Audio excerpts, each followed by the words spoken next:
നിങ്ങളും ഞാനും ഒരുപോലെ എക്സൈറ്റഡ് ആയിട്ട് വെയിറ്റ് ചെയ്തിട്ടുള്ള ഒരു വീഡിയോ ആണ് ഇത്. ഈ വീഡിയോ മറ്റൊന്നുമല്ല, നമ്മുടെ ചാനലിലെ സെക്കൻഡ് ഗിവ് അവേ വീഡിയോ. നമ്മുടെ ഫസ്റ്റ് ഗിവ് അവേ കഴിഞ്ഞപ്പോൾ ഞാൻ നിങ്ങളോട് എല്ലാവരോടും പറഞ്ഞതായിരുന്നു, നാട്ടിൽ നിന്ന് ഞാൻ തിരിച്ച് ഖത്തറിലോട്ട് വരുന്നതിന് മുന്നേ നമ്മൾ മറ്റൊരു ഗിവ് അവേ കൂടെ ചെയ്യുമെന്നുള്ളത്. നിങ്ങൾക്ക് ഈ വീഡിയോന്റെ ബാക്ക്ഗ്രൗണ്ട് കാണുമ്പോൾ തന്നെ മനസ്സിലാവും ഇത് ഞാൻ നാട്ടിൽ നിന്ന് എടുത്തു വെച്ച വീഡിയോ ആണെന്നുള്ളത്. പക്ഷെ തിരക്ക് കാരണം പോസ്റ്റ് ചെയ്യാൻ പറ്റിയില്ല. തിരിച്ച് ഖത്തറിലെത്തിയതിനു ശേഷം സ്കൂൾ റീ ഓപ്പണിങ്ങും അതുപോലെ തന്നെ ഓണത്തിന്റെ ഒക്കെ തിരക്ക് കഴിഞ്ഞപ്പോൾ ഞാൻ കരുതി ഇനി നമുക്ക് നമ്മുടെ ഗിവ് അവേ വീഡിയോ ചെയ്യാമെന്നുള്ളത്. അപ്പൊ ഇത്തവണത്തെ ഗിവ് അവേ നമ്മൾ ലാസ്റ്റ് ടൈം പോലെ തന്നെ 4 പേർക്കാണ് ഉദ്ദേശിച്ചിട്ടുള്ളത്.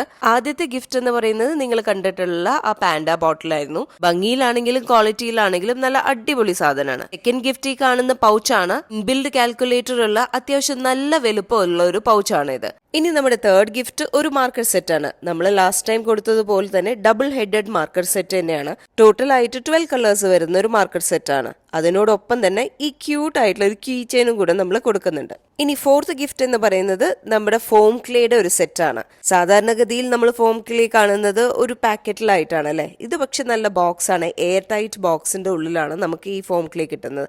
അതുകൊണ്ട് തന്നെ നമുക്ക് ആവശ്യത്തിന് എടുത്തിട്ട് ബാക്കിയുള്ളത് നമുക്ക് സ്റ്റോർ ചെയ്യുകയും ചെയ്യാം. ഈ ക്ലേ സെറ്റിന്റെ കൂടെ കമ്പൈൻ ചെയ്ത് നമ്മൾ കൊടുക്കുന്നത് ഒരു ഇറേസർ ആണ്. ഇത്ര ക്യൂട്ട് ആയിട്ടുള്ള ഒരു പോ ഇറേസർ. ഇനി നമുക്ക് ഗിവ് അവേയുടെ റൂൾസിലോട്ട് കിടന്നാലോ?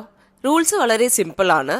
നമ്മൾ ഈ ഗിഫ്റ്റ് എല്ലാം കൊടുക്കുന്നത് നമ്മുടെ സബ്സ്ക്രൈബർക്ക് മാത്രമാണ്. അതുകൊണ്ട് ഇതുവരെയായിട്ടും ചാനൽ സബ്സ്ക്രൈബ് ചെയ്തിട്ടില്ലെങ്കിൽ ഓടിപ്പോയി സബ്സ്ക്രൈബ് ചെയ്തോളൂ. നെക്സ്റ്റ് നിങ്ങൾ ചെയ്യേണ്ടത് ഈ വീഡിയോയുടെ താഴെ എന്തെങ്കിലും ഒരു കമന്റ് ചെയ്യുക. അതിനോടൊപ്പം നിങ്ങളുടെ പേരൂടെ ഒന്ന് മെൻഷൻ ചെയ്യുക. പിന്നെ നിങ്ങൾ ചെയ്യേണ്ടത് അറ്റ്ലീസ്റ്റ് നിങ്ങളുടെ ഒരു ഫ്രണ്ടിനെങ്കിലും ഈ വീഡിയോ ഷെയർ ചെയ്ത് കൊടുക്കുക. അപ്പൊ ഈ ഗിവ് അവേയുടെ എലിജിബിലിറ്റി ക്രൈറ്റീരിയ നിങ്ങൾക്ക് മനസ്സിലായി എന്ന് കരുതുന്നു. നമുക്ക് നമ്മുടെ വിന്നേഴ്സിനെ സെപ്റ്റംബർ 17 ആവുമ്പോഴത്തേനും സെലക്ട് ചെയ്യുകയും ചെയ്യാം. അപ്പൊ എങ്ങനെയാ, സാധനങ്ങൾ പൊളിയല്ലേ?